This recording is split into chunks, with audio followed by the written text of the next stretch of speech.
इसे मालचा महल या मालचा विस्तरी कहा जाता है।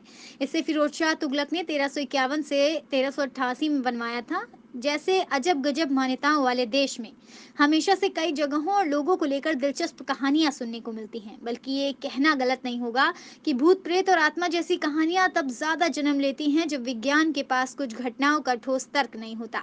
ऐसी एक कहानी है दिल्ली के दक्षिण रिज के बीहड़ों में छुपा मालचा महल की। कहा जाता है कि इस महल में अवध राजवंश के राजकुमार राजकुमारी रहा करते थे, जो आज भी गुमनामी का जीवन जी रहे हैं।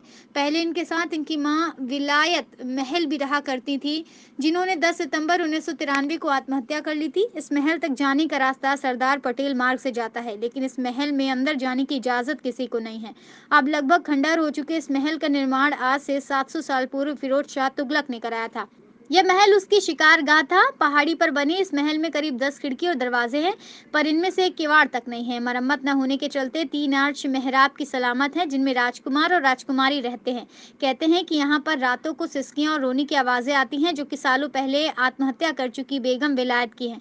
उनकी आत्महत्या से जुड़ी हुई कई कहानियां हैं। कुछ लोग कहते हैं कि वो गुमनामी से डिप्रेशन में चली गई थी, इसलिए उन्होंने अपनी अंगूठी के हीरे को तोड़कर खा लिया था। उनके बच्चों ने पहले उन्हें दफना दिया था, लेकिन 1994 में खजाने के लिए उनकी कब्र खोदने की घटना के बाद उनके बेटे ने उन्हें निकाल कर जला दिया। उनकी राख महल में एक जार में रखी है। वर्तमान में राजकुमार व राजकुमारी की हालत कैसी है, इसके बारे में कुछ ज्यादा जानकारी नहीं है।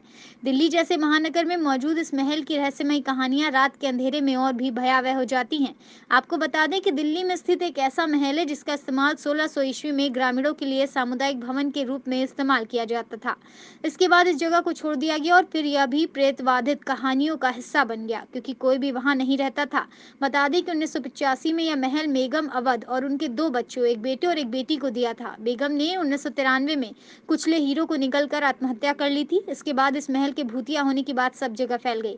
बताया जाता है कि कुछ पत्रकार कहानी की तलाश में इस महल के अंदर गए, जो आज तक वापस नहीं लौटे। इन सभी कारणों में मछला महल के पास जाने की कोई हिम्मत भी नहीं करता है, और जो लोग इस क्षेत्र में भटक चुके हैं उन्हें यहाँ पर अदृश्य